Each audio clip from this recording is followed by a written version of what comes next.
வந்து பண்போடு புறப்பட்டாரே.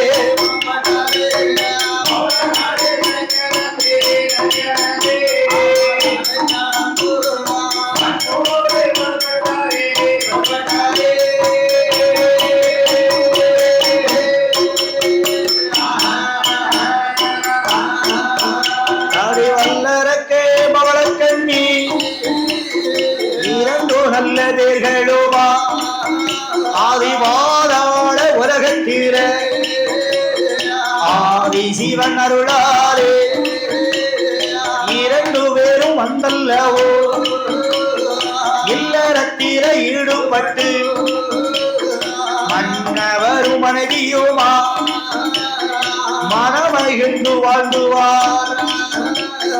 கொண்டவரும் கொண்டவளும் புதுகரமா வாழ்ந்துவார். ஒருவர் சொல்லை ஒருவர் கேட்டு ஒருவர் சொல்லை ஒருவர் கேட்டு ஒற்றுமையாக வாழ்ந்துவார்.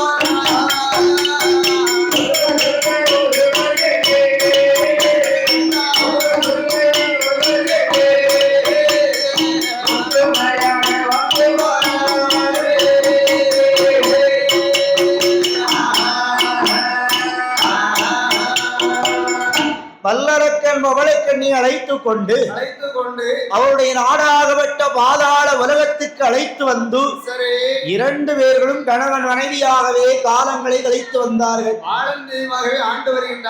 அப்படி வாழ்ந்து வரக்கூடிய நாளையில் பாதாள உலகத்தில் வாழ்ந்து வரக்கூடிய மக்கள் அனைவர்களும் உள்ளத்திலே நினைத்தார்கள், இந்த பாதாள உலகத்தை இதனால் இதுவரைக்கும் ரிஷிமகாவர்ணன் நல்லபடியாக அரசு புரிந்து கொண்டிருந்தார், நல்ல முறையிலே அரசாட்சி செய்து வருகிறார். அதனால அவருக்கு அப்புறம் அவருடைய மகனாகப்பட்ட வல்லரக்கன் இப்போதான் கல்யாணம் முடிந்து வீட்டு பொறுப்பு கைக்கு வந்திருக்கு. இனிமேல் அவருடைய கையில் நாட்டு பொறுப்பை கொடுக்க வேண்டும் என்று எல்லா மக்களும் உள்ளத்தில் நினைத்தார்கள். உள்ளத்திலே நினைக்கின்றார்கள், எல்லாரும் நினைக்கிறார்கள். உள்ளத்தில் நினைத்ததை உறுதி செய்ய வேண்டும் என்று எல்லோருமாக ஒன்று கூடி வல்லரக்கனை பார்க்க வந்தார்கள். ரிஷிமகாவர்ணனையும் சந்தித்து பேசி முடிவெடுத்து வல்லரக்கனுக்கு பாதாள உலகத்தை பட்டம் சூட்டி வைக்க வேண்டும் என்று ஏற்பாடுகள் நடக்கிறது. ஏற்பாடுகள் ஒரு பக்கமாக நடந்து கொண்டிருக்கிறது. ஏற்பாடுகள் நல்லபடியாக பாதாள உலகத்திலே நடந்து ரிஷிமகாவர்ணனுக்கு அப்புறமாக வல்லரக்கனுக்கு நாட்டை பட்டம் சூட்ட வேண்டும் என்று அந்த மக்கள் எல்லாம் அவருடைய அரண்மனையில் ஒன்று கூடி வல்லரக்க நல்லபடியாக உழைத்து நீராடி சாரம் செய்து அரியாசனத்திலே வந்து வல்லரக்கன் அமர்ந்தான். வல்லரக்கனுக்கு மகுடம் சூட்டுவதற்காக மகுடத்தை கொண்டு வந்தார்கள். மகுடத்தை கொண்டு வந்து வல்லரக்கன் தலையில் சூட்டுகின்ற போது மகுடம் தவறி கீழே விழுந்தது. கையில் கொடுத்த செங்கோல் வளைந்து ஒடிந்தது. வளைந்து ஒடிந்து போய்விட்டது. உடனே எல்லோரும் பார்த்தார்கள், ஒரு நாளும் இல்லாத திருநாளாக இந்த மகுடம் தவறி கீழே விழுவது ஏன், கையில் கொடுத்த செங்கோலானது வளைந்தது ஏன் என்று எல்லோருக்கும் லேசாக மனச்சங்கடம் இருந்தது. இந்த மாதிரி ஒரு விஷயம் நடந்ததே கிடையாது. உடனே வல்லரக்கனை அழைத்து சொன்னார்கள், என்னென்ன சொல்லுகின்றார்கள், வல்லரக்கா ஐயா, மகுடம் தரையில் சூட்டும் போது மகுடம் தவறி கீழே விழுந்து விட்டது, கையில் கொடுத்த செங்கோல் வளைந்து ஒடிந்தது. அதனால் வல்லரக்கா ஐயா, பாதாள உலகத்தை நீதி நேர்மையோடு ஆண்டு வந்தாயே, ஆனால் பாதாள உலகம் நிலைக்கும், நீயும் நல்லபடியாக இருப்பாய். இருப்பாயப்பா. அப்படி நீதி நேர்மை தவறி விட்டாயே, ஆனால் பாதாள உலகமும் அழியும், நீயும் அழிந்து போய்வா என்று பட்டத்தை சூட்டி வைத்தார்கள். பட்டம் சூட்டிய நாள் முதலாக வல்லரக்கன் தந்தையார் இருந்த அரியாசனத்திலே அமர்ந்து பாதாள உலகத்தை எப்படி ஆண்டு வருகின்றார். பாரி அலை சூடும் உலகம் எல்லாம், பாரி அலை சூடும் உலகம் எல்லாம் வல்லரக்கனே ஆண்டுவார். இறந்தானே அசுரர் கூடம் பாதாள உலகத்தை, பாதாள உலகத்தை ஆவுஷோடு ஆண்டுவார்.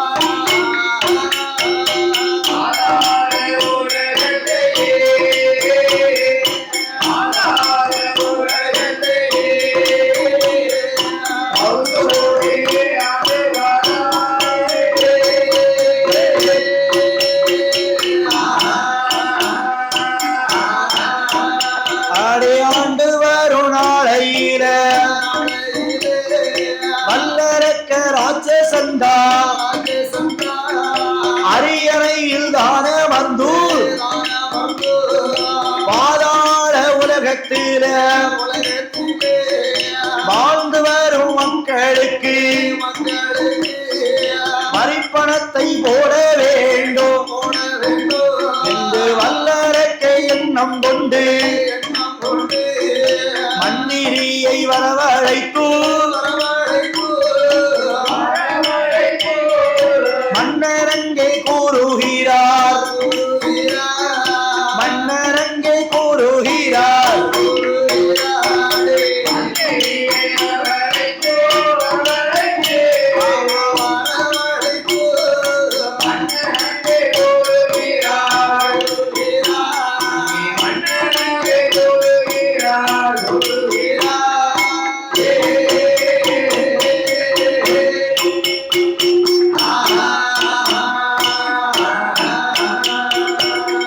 பட்டத்தை சூட்டிய நாள் முதலாக அரியாசனத்தில் அமர்ந்த வல்லரக்கன் பாதாள உலகத்தை அரசு உரிந்து இருக்கக்கூடிய நாளையில ஒரு நாளை தினத்தில் மந்திரியை அழைத்தான்.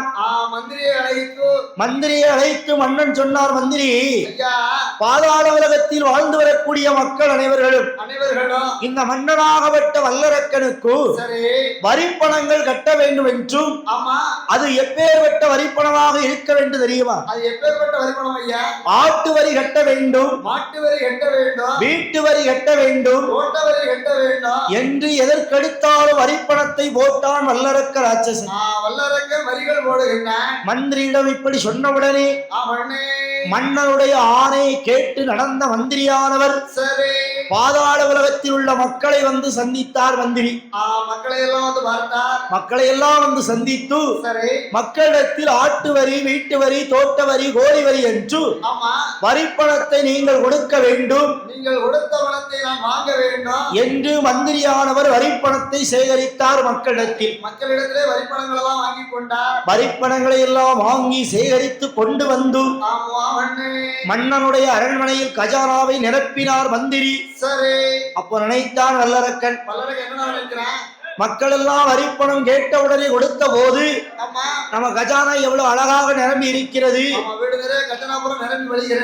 என்று மக்களுக்கு வரிப்பணம் போடுவதை அவன் ஒரு நாளும் நிறுத்தவே இல்லை. வரிப்பணம் மேல வரியா போட்டுக்கிட்டே இருக்கான். மக்கள்கிட்ட வரியை வாங்கி வாங்கி ஒரே ஆடம்பர செலவு தான். ஆடம்பர செலவா? ஆமா. சரி. ஆமா, அந்த புறத்திலயும் இந்த புறத்திலயும் ஏகப்பட்ட செலவு அவனுக்கு. யார்? வல்லரக்கனுக்கு. ஆமா. சரி. அதனால அம்மாட்ட வரி போட அஞ்சே பண்ணாங்க, புது புது வரியா போடுறான். ஏன்னா மக்கள் கொடுத்துக்கிட்டே இருக்காங்க, அதனால வரிய கூட கூட போட்டுக்கிட்டே இருக்கான். மக்கள் பைத்தியாரங்களா இருக்காங்க, குடிச்சிட்டு இருக்காங்க. அத சொல்லுங்க. ஆடம்பரமா செலவு பண்ணிட்டு இருக்கான். அவர் ஒரு பக்கம் செலவழிக்கிட்டான். சரி. உள்ளாத அரக்கையா. ஆமா. அதனால் வல்லரக்க ராட்சசன் ஆண்டு வரும் மக்களுக்கு வரிப்பணம் போடுவதை நிறுத்தாத காரணத்தால் பாதாள உலகத்தில் அரக்கனுடைய ஆட்சி கொடுங்கோல் ஆட்சியாக மாறியது. நீதி நேர் வைத்தவரினால் தான தர்மங்களை எல்லாம் மறந்து தலை சிறந்த ஆண்டு வந்த வல்லரக்கள் இப்போ மக்களுக்கு வரிகளை போட்டு வரி சிறப்பி ஆண்டு வருகின்றான். வழியே தப்பிட்டான். இப்படி வல்லரக்கன் அரசாட்சி புரிகின்ற போது வல்லரக்க ராட்சசந்தா பாதாள உலகத்தில அரசு புரிந்து இருக்கும் போது ஆதிசிவன் அருளாலே அவனுடைய ஆட்சியில பாதாள உலகத்தில பருவமழை பொழியலையே இறைவனோட அருளாலே ஏற்ற மழை பொழியலை பருவமழை பொழியாது பருவமழை பஞ்சம் வந்து சேர்ந்திடும்.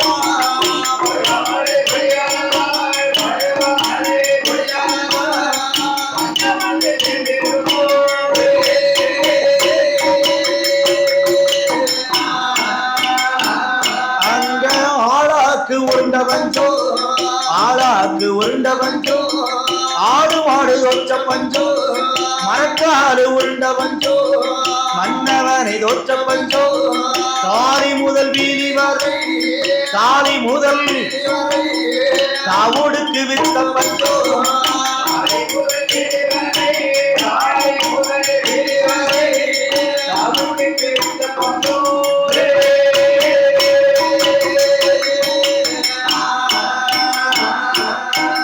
வல்லரக்கனுடைய ஆட்சியினால பாதாள உலகத்துல மழையே ஒழியல. மழையே பெய்யல அந்த ஊர்ல. மழை பொழிந்தாதானே மாநிலம் செழிக்கும். மாநிலம் செழித்தால்தான் விவசாயம் பெருகும். விவசாயம் பெருகினாத்தான் மக்கள் கையில 10 ரூபாய் பணம் இருக்கும். 10 ரூபாய் இருந்தாதானே வரி பணம் கொடுத்து கோயில் கூட நடத்த நல்லா இருக்கும். ஆமா, வரி பணம் கொடுத்து பிள்ளைகளுக்கு ட்ரெஸ் எல்லாம் எடுத்து கொடை பார்க்க அருமையா இருக்கும். கையில ரூபா இருந்தா தான் கோயில் கூட பார்க்க நல்லா இருக்கும். கோயிலுக்கு வந்திருக்கே நல்லா இருக்கும். ஆமா, கையில பணம் இல்லைன்னு வச்சுக்கிடுங்க, என்ன ஆகும்? வீட்டுல எடுத்துக்கிட்டு இன்னைக்கு இருந்தே கோயிலுக்கு போக நாளைக்கு போய்க்கிடுவோமே, போறதுக்கே மனசு இல்லாம இருப்பாங்க. மனசு இல்லாம பேர் கோயில் நடையெல்லாம் சாத்திட்டான். ஆமா, வல்லரக்கன் அங்க சாத்திட்டான். கோயில் நடையெல்லாம் சாத்திட்டு ஆடம்பரமா மக்கள் செலவு பண்ணாங்க. ஆமா, அவங்க ஆடம்பரமா செலவு பண்ணா நம்ம ஆடம்பரமா செலவு பண்ண முடியாது. அது சாமியே இல்லைங்க. சரி, கடவுளே கிடையாதுங்க. அப்படி சொல்லுங்க. அதனால வல்லரக்கே பாதாள உலகத்துல இருக்கக்கூடிய ஆலயங்கள் எல்லாம் கதவை இழுத்து மூடுறான். இழுத்து பூட்டு போட்ட திண்டுகள் பூட்டு வாங்கி போட்டாச்சு. ஆமா, இழுத்து கதவை அடைத்து நான் தான் கடவுள், என்னத்தான் வணங்கணும், என்னத்தான் நீங்க பார்த்து எதிர்பார்த்து நிக்கணுங்கிறான். ஆமா, எதுக்குனாலும் என்னதான் நீங்க பார்த்து நிக்கணும் அப்படின்னு சொல்றேன். சிவனார் என்று சொன்னா செவிட்டுல அடிச்சிருவான். அரணார் என்று சொன்னா அறையில கட்டி அடிச்சிடலாம். இப்படி எல்லாம் கொடுங்கோல் ஆட்சி பண்ணா எப்படி என்ன மழை பெய்யும்? ஏன்னா அப்படி ஒரு ஆட்சியிடம் மழை என்பதே இருக்காது. ஆமா, அதனால பாதாள உலகத்தில் மழை ஒழியவில்லை, மாநிலம் செழிக்கவில்லை. அதனால் பாதாள உலகமே பஞ்சத்தில் இருக்கிறது. பஞ்சமான பஞ்சம் அப்பேற்பட்ட பஞ்சத்தில் இருக்கிறது. சாதாரண பஞ்சம் கிடையாது. கல் எத்தனா கூட காரணம் கண்ணாயிரம் வாங்க துட்டு இல்ல. காரணம் கண்ணாயிரம் வாங்க முடியலன்னு அப்ப எப்பேற்பட்ட பஞ்சமா இருக்கும்? அப்ப ரொம்ப பஞ்சம், இருக்க கூட முடியாதுல்ல. எல்லா வீட்லயும் தங்கம் இருக்கு. சரி, ஆனா தவிடு கூட கிடையாது. தவிடு இல்ல. ஆமா, சரி. நெல் விளைஞ்சாதானே நெல்லுல இருந்து அரிசி எடுத்து பூமியை எடுத்து அதுல சலிச்சு தவிட எடுப்பாங்க. உண்மைதான். அந்த தவிடு கூட கிடையாது. அது கூட இல்ல சாப்பிடுறது. என் தாரியை தாரேன் அப்படி தவிடு தானா கூட தவிடு தரக்கு ஆள் கிடையாது. ஆமா, தங்க யாண்டே இருக்குது. யாண்டே தங்க இருக்கு. யாண்ட தவிடு இல்லம்மா. தவிடு இல்லையோ? அப்படி ஒரு பஞ்சம், உணவு பஞ்சம், கடுமையான பஞ்சம். ரொம்ப கஷ்டப்பட்டாங்க. இப்பேற்பட்ட பஞ்சமாக இருந்த காரணத்தால் மக்கள் எல்லாம் வரிப்பணம் கொடுப்பது நிறுத்தினார்கள். வரிப்பணம் கொடுப்பது நிறுத்திய உடனே வல்லரக்கனுக்கு தெரிய வந்தது. உடனே மந்திரி அழைத்து மக்களிடத்திலே சென்று கப்ப பணம் இடிசாவணம் வாங்கி வாருங்கள் என்று மன்னன் கட்டளையிட்டு சொன்னான். உடனே மந்திரியானவர் மக்களை வந்து சந்தித்து கப்ப பணம் இடிசாவணம் கேட்டார். இதனால் கடும் கோபம் கொண்ட மக்கள் சொன்னார்கள், மந்திரியாரே, இதனால் இதுவரைக்கும் மன்னனுக்கு வரிப்பணம் கொடுத்து கொண்டிருந்தோம். இனிமேல் வரிப்பணம் கப்ப பணம் இடிசாவணம் என்று கேட்டு வந்தால் உங்களோடு சமாதானங்கள் பேச்சுக்கு இடம் கிடையாது, சண்டைக்கு தயாராக இருக்கிறோம் என்றார்கள் மக்கள். மக்களால் ஒன்று கூடி பேசினாங்க. உடனே பயம் கொண்ட மந்திரியார் அவர் எங்க வருகிறார்? அவர் ஓட்டோ நல்ல பெருநடையா, ஓட்டோ நல்ல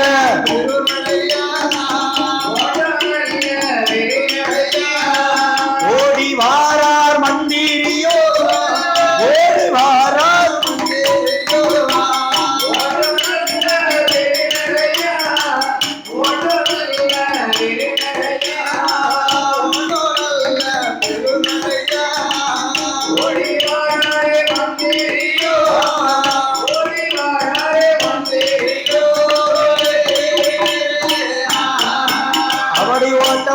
ஓடி வந்து மந்திரியரானவரோ மன்னனையும் சந்தித்தார்.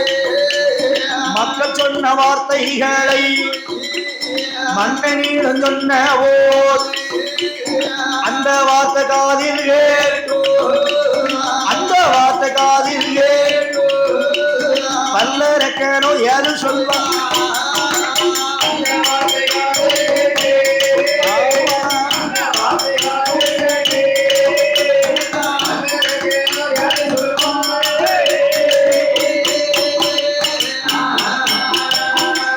மக்கள் எல்லாம் ஒன்று கூடி சொன்னாங்க. பாத்தீங்களா? உடனே மந்திரி பயம் கொண்டு சரி மன்னனிடத்திலே வந்து அங்க நடந்த விவரங்களை எல்லாம் ஒண்ணு விடாம சொன்னார். நடந்த விவரங்களை பூரா அப்படி கரெக்டா வந்து ஒளியாம சொன்னாரு. அரக்கனுக்கு கோபம் வந்தது. கோபம் வந்து மக்களோடு போர் புரிவதற்கு தயாரானார். ஆமா இப்ப மக்களை நம்ம போர் செய்யணும்னு நினைச்சாரு. அப்ப சொன்னார் மந்திரி, ஐயா என்னையா நாமல் இப்பொழுது கோபப்பட்டு அவங்களோடு போரிட சென்றோம், ஆனால் இழப்பு அவங்களுக்கு இல்ல நமக்குத்தான். அப்படி பயன்படுத்துறீங்க என்ன ஐயா? இந்த பக்கம் பார்த்தா நீங்களும் நாங்களும் தான் இருக்கோம். ஆமா, ஆனா அந்த பக்கம் மக்கள் எல்லாரும் ஒன்று கூடி நிக்கிறாங்க. ஆமா, நம்மகிட்ட இருக்கிற யானை படம் இருக்கு, சேனை படம் இருக்கு, ஆமா குதிரை படம் இருக்குல்லப்பா. இப்ப இல்லையா? எங்க போச்சுது? அவங்களுக்கு சம்பளம் கொடுக்க முடியாம யானை வீரர்கள் பூரா வீட்டுக்கு அனுப்பிட்டேன். சரி, யானைகளை பூரா கொஞ்சமா வித்தாச்சு. இப்ப 2 யானை இருக்கு, கல்யாண வீட்டுகளுக்கு கோயிலுக்கு தும்பாடி சேர்த்து கூட்டி போயிட்டு வந்துட்டு இருக்கு. அந்த 2 யானை அங்கதான் போகுது.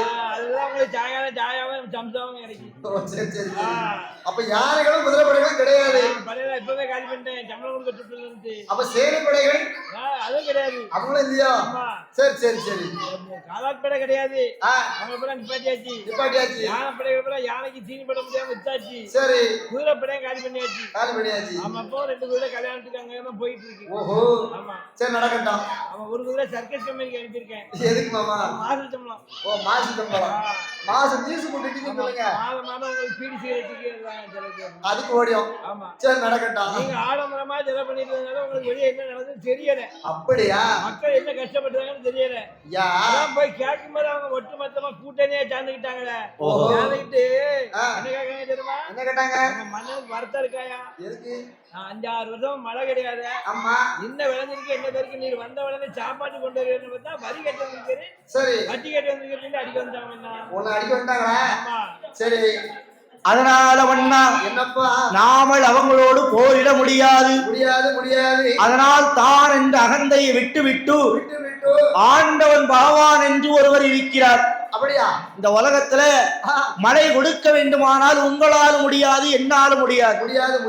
உங்களையும் என்னையும் உலக மக்களை எல்லாம் அடைத்தாரே பரமேஸ்வரன். ஆமா, அவர் நினைத்தால் மட்டும்தான் நாட்டில் பருவமழை கொடுக்க முடியும்.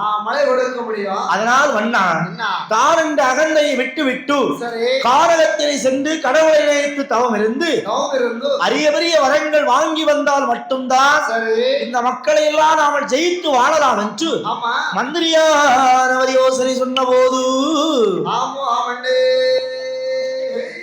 அந்த வார்த்தை காதில் கேட்டு வல்லரக்கன் சம்மதித்தார்.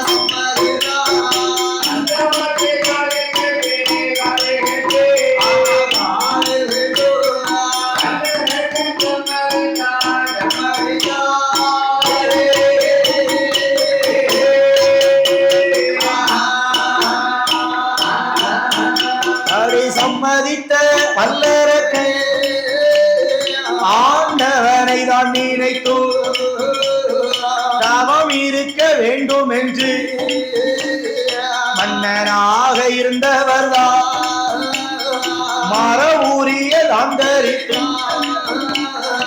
அரசராக இருந்தவர்தான் ஆண்டி ஓர வடிவம் கொண்டு ருத்ராட்ச மாலை போட்டு காவிரிஷ்டிய கட்டி கொண்டு பஞ்சாச்சரத்தை பூசிக்கொண்டு பன்பாசூர வல்லரக்கை பண்டார கோலம் கொண்டு தவம் இருக்க வேண்டும் என்று அரண்மனையை விட்டல்லவோ அரண்கணவன் வாரவோ நிலவாசலானதுதான்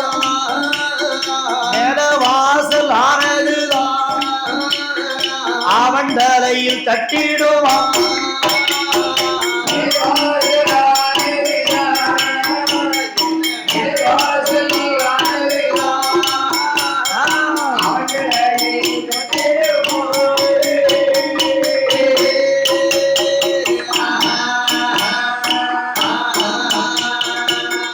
மந்திரியினுடைய வார்த்தை கேட்டு மன்னன் சரி என்று சம்மதம் தெரிவித்தார். சரி, எதற்காக?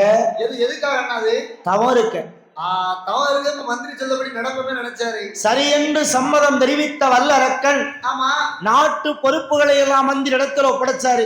மந்திரி இடத்துல நாட்டை கொடுத்து விட்டு ஆமா மன்னனாக இருந்தவன் மரவூரி தரித்தான். அரசனாக இருந்தவர் ஆண்டி ஹோகம் தான் தரித்தான். இடையிலே காவி வேஷ்டி எடுத்து கட்டி கொண்டு கழுத்திலே ருத்ராட்ச மாலைகள் அணிந்து கொண்டு உடம்பு முழுக்க பஞ்சாச்சரம் என்று சொல்லக்கூடிய திருநீரை அள்ளி பூசிக்கொண்டு அந்த விபூதி காப்பை பூசிக்கொண்டு வல்லரக்க ராட்சசன் பண்டார கோலம் கொண்டு தவம் இருக்கணும்னு சொல்லி அரண்மனையை கடந்து வெளியே புறப்பட்டான். அப்படியே வீட்டை விட்டு வெளியே வரணும்னு நினைக்கிறான். அரண்மனையை விட்டு வெளியில் புறப்பட்டு வருகிற போது நில வாசல் அவன் உச்சந்தரையில ஓங்கி ஒற்றாரை கொடுத்தது. நிலவாசல்ல போய் இவர் தான் முட்டிட்டார். இவர் போய் முட்டார் பாத்தீங்களா? ஐயோ உட்கார்ந்தாரு. அதானே அம்மா அவசர புத்தி அம்மான்னு சொன்னாங்க. அம்மான்னு சொன்ன உடனே சரி தாயான ரத்த கண்ணி வந்தா வருகிறாள். மகனே அம்மா வல்லரக்கா என்னம்மா எடா எங்க துறமா கிளம்பிட்ட? நான் சாமி கும்பிட போறேம்மா. சாமி கும்பிட இன்னைக்கு போக கூடாது மகனே. எதுக்குமா என்ன அப்படி சொல்றீங்க? இல்லடா போகும்போதே நல்ல வாசலும் தலையில தட்டும் போது அது சகுனம் சரியில்லாதபடி அம்மா மனசுக்கு தோணுது. என்ன சகோதரம் தான் இருக்குன்னு நீங்க நினைக்கிறீங்க, அது கிடையாது. அப்புறம் கடவுளை நினைச்சு தவறு கொஞ்சம் அதி வேகமா போனேன் பாத்தீங்களா? ஆமாடா அதான் நில வசல் கட்டிட்டு. அதுவும் காரணம் என்ன தெரியுமா? நான் சின்ன பிள்ளையா இருக்கும்போது அந்த வீடு நீங்க கட்டினது. ஆமா இப்ப நான் பெரிய பிள்ளையா ஆயிட்டேன். சரி அது 5 அடி நில, நான் 7 அடி வந்திருக்கேன். ஆமாப்பா அதனாலதான் தலையில அடிச்சுது. அப்ப அதுதான் காரணமா? அதுதான் காரணம் என்று அம்மா எவ்வளவோ சொல்லி தடுத்து பார்த்தாங்க. எவ்வளவோ பிள்ளைய வீட்டுல நிப்பாட்டிலாம் நினைச்சாங்க. ஆனா வல்லரக்க ராட்சசன் தாய் பேச்சை தலைவன் தட்டி கழித்தான். கட்டி கழித்து விட்டு வீட்டை விட்டு வெளியில புறப்பட்டு வரும்போது பூனை குறுக்காக போயிட்டு வாழாத பெண் ஒருத்தி கொள்ளி பந்தத்தை விடித்து எது திசையில் அம்மா வாராங்க. பொல்லாத சகுனமெல்லாம் வல்லரக்கருக்கு சொல்லாம வருகிறது. இதையெல்லாம் சகுனம் என்று நினைத்தானா? அத்தனையும் தட்டி கழித்து விட்ட வல்லரக்கன் ஆண்டவர் நினைத்து தவம் இருக்க வேண்டும் என்று எங்க வருகிறார்? அத்துவான காட்டுக்குள்ள வல்லரக்கன் வந்தல்லவோ ஆண்டவனை தான் நினைத்தோ தவம் இருக்க வேண்டும் என்று தவம் இருக்க வல்லரக்கை அது செய்தார்.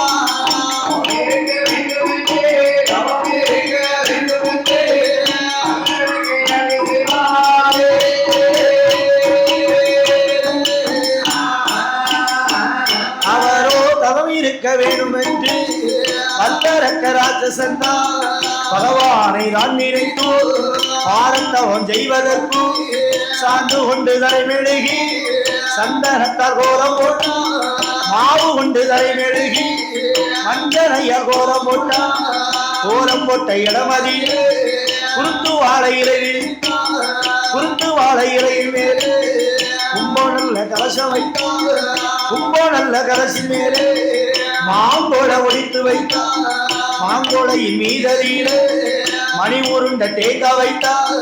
மணி உருண்ட தேங்காய் மேலே எலுமிச்சங்கனிய வைத்தார். எலுமிச்சங்கனிய மேலே ஒரு மிச்சங்கனிய வைத்தார். ஒரு மிச்சங்கனியின் மேலே கொண்டப்பாக்கு எடுத்து வைத்தார். கொண்டப்பாக்கு மேலே எல்லோ கொண்ட மல்லி எழ வைத்தார். கொண்ட மல்லி எழு மேலே சிறுகடுகு எடுத்து வைத்தார். சிறுகடுகு மேலே எல்லோ செப்பு ஊசி நட்டு வைத்தோம். ஊசி மேல ஊசியா 9 ஊசி நாட்டி ஊசி மேலே ஒரு காலம்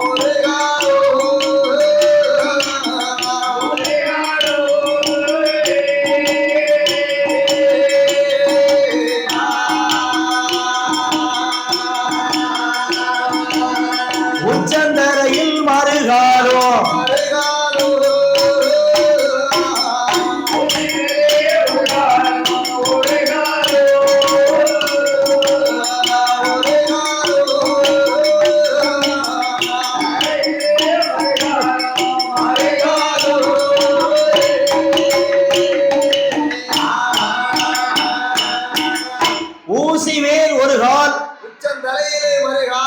அப்படியே இருந்து கொண்டு வல்லரக்க ராட்சசன் ஆமாண்ணா உடையவன் பகவானை நினைத்து தவத்தில் அமர்ந்தார்.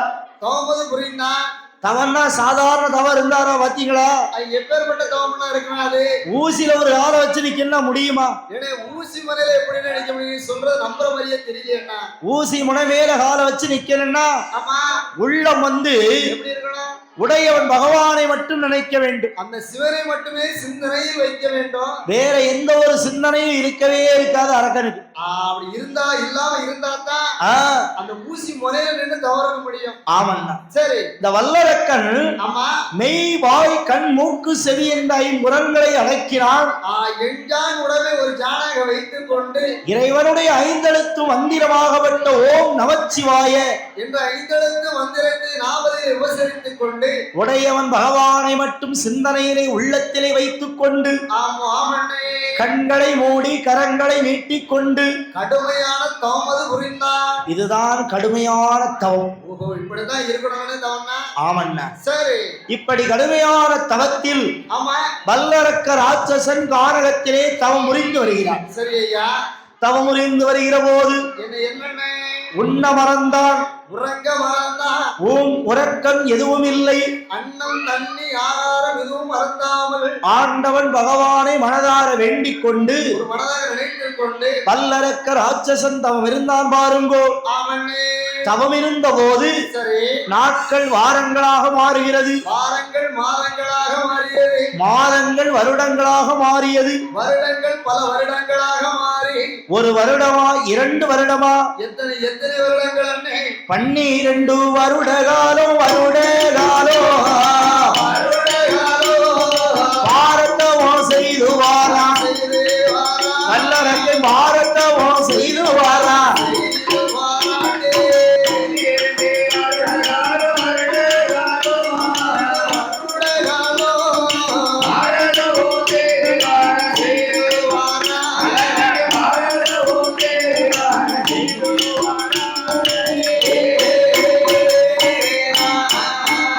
அப்படி 6 வருட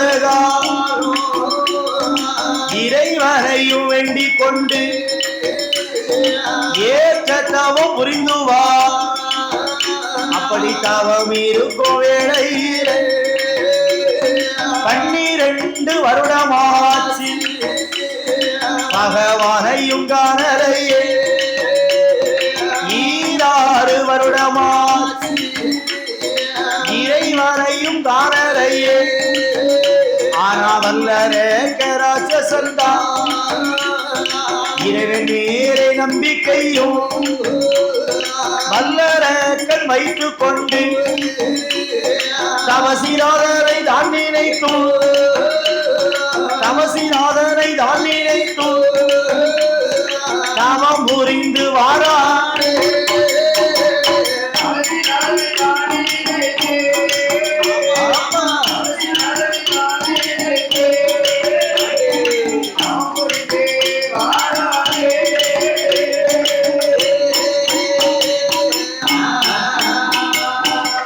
வல்லரக்க ராட்சசன் தவம் இருந்தது 1 நாள் 2 நாள் இல்லை,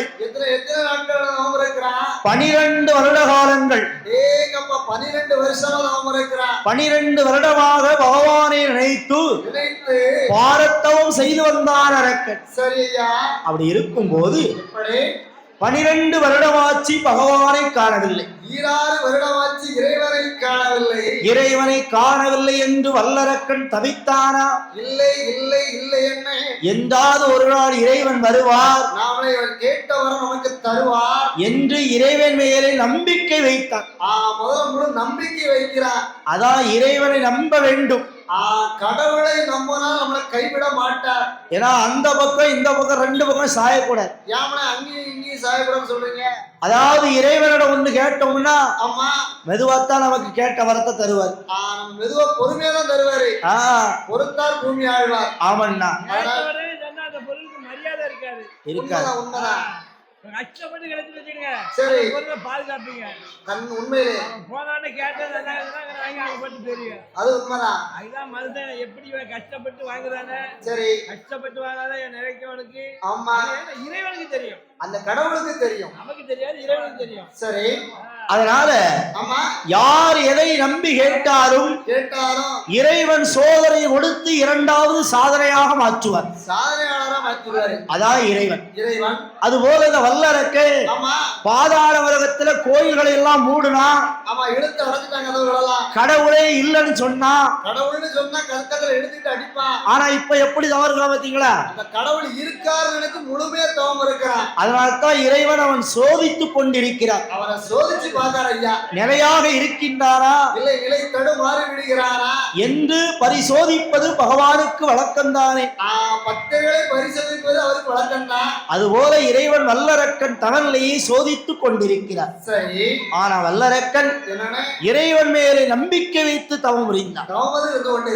இப்படி தவம் இருந்த காரணத்தால அவனுடைய தனநிலையானதோ காற்றடித்து மணல் குவித்து கரையான்புற்று வளர்ந்திருக்கிறது. பள்ளி எல்லாம் வாசி பெற்ற ரோமங்கள் எல்லாம் சடையில் பின்னி இருக்கு. இப்படியெல்லாம் வல்லரக்க ராட்சசனுடைய தனநிலையானது முற்றி பற்றி இருக்கும் போது ஆடாமல் அசையாமல் வல்லரக்கன் தவம் இருந்த காரணத்தால் இவனுடைய தனநிலை கைலாசத்தையே ஆட்டி படைக்கிறது. அந்த ஆதிவெள்ளி கைலாசமே நடுங்குது. அப்பேர்வட்ட தவம் இருந்திருக்கான். சரி. ஆதிவள்ளி கைலாசம் ஆடுவதை அசைவதையும் யார் அறிந்தார் தெரியுமா? ஆதீர உதித்தவளா உதித்தவளா ஆதிவர சத்தியம்மா.